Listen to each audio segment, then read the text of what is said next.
It is the morning of April 7th, 2026. Inside the KTVZ local newsroom, a reporter is staring at a stack of highly sensitive internal university records. The pages are dense with institutional terminology, tracking dates, times, and formal complaints. But key details are entirely obscured by thick black redaction bars. This leak details a quiet, unpublicized campus probe actively unfolding at OSU Cascades. According to the unredacted portions of the file, someone at the university is the subject of a severe complaint. They are accused of alleged sexual misconduct involving students. Normally, this kind of institutional crisis is managed strictly behind closed doors. It is handled by a dedicated campus safety apparatus. Standard protocol dictates that campus investigators and the executive office contain the problem internally. They interview the witnesses. They protect the enrolled students. They follow the rigid institutional rules, and they seal the records away in an archive. But the physical file currently sitting on the news desk presents a massive structural impossibility.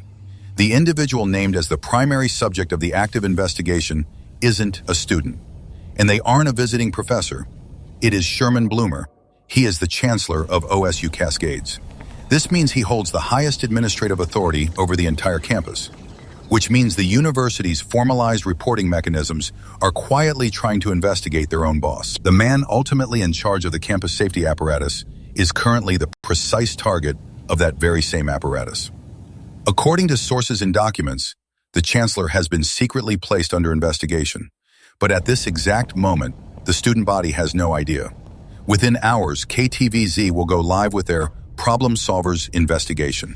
It is a broadcast that will completely strip the university of its privacy and drag the investigation into the public square.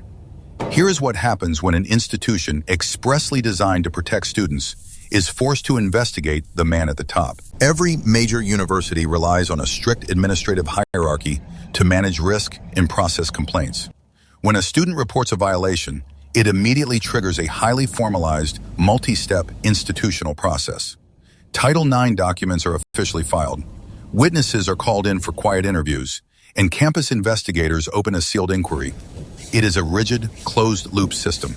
It is specifically designed to quietly protect the student body, manage public relations, and isolate the accused. But this safety apparatus is entirely dependent on a functioning chain of command to enforce its findings.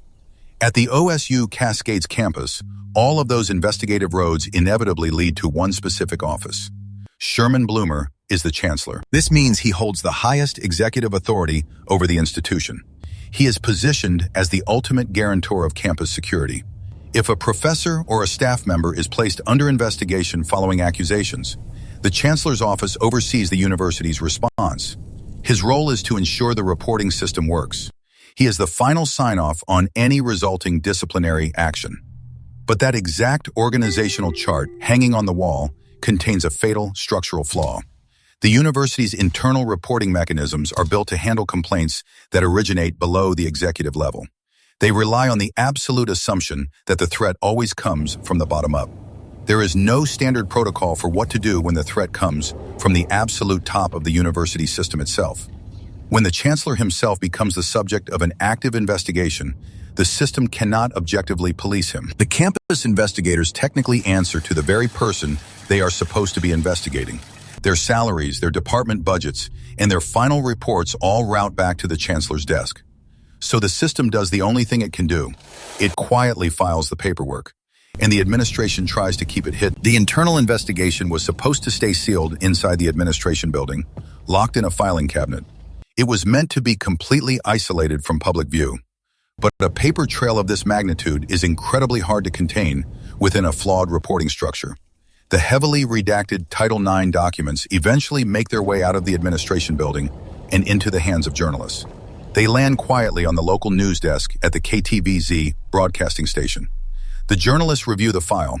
They check the listed names against the campus directory. They verify the subject. It is not a standard faculty complaint, and it is not a low-level dispute easily brushed aside. It is the highest-ranking official on the OSU Cascades campus. At 7 a.m. on April 7th, the university abruptly loses control of its own secret. The red live light in the KTVZ studio clicks on. The anchor introduces a new Problem Solvers investigation. A stark lower third graphic appears on the screen. It names Chancellor Sherman Bloomer directly. The broadcast reveals to the public that the executive is the subject of an active investigation.